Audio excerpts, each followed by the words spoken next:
Γεια σας! Θα κάνουμε διατάσεις για αυτή την περιοχή του ποδιού.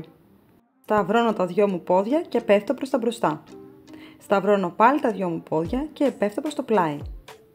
Φέρνω το ένα πόδι μου πάνω στο άλλο, με το ένα μου χέρι πιέζω το γόνατο και το άλλο τον αστράγαλο.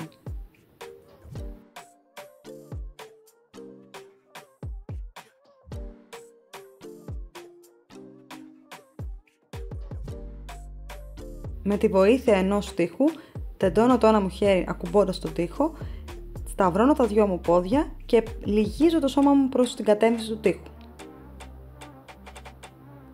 Φέρνω το ένα μου πόδι μπροστά από το άλλο, το μπροστινό είναι λυγισμένο και το πίσω ελαφρώς λυγισμένο.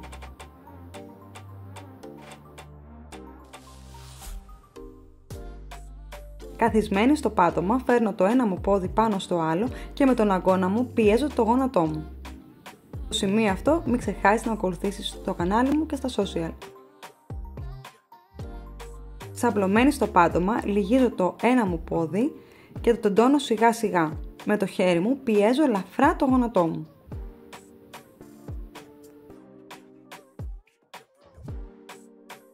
Φυσικά μπορώ να το δοκιμάσω και με λυγισμένο το πόδι.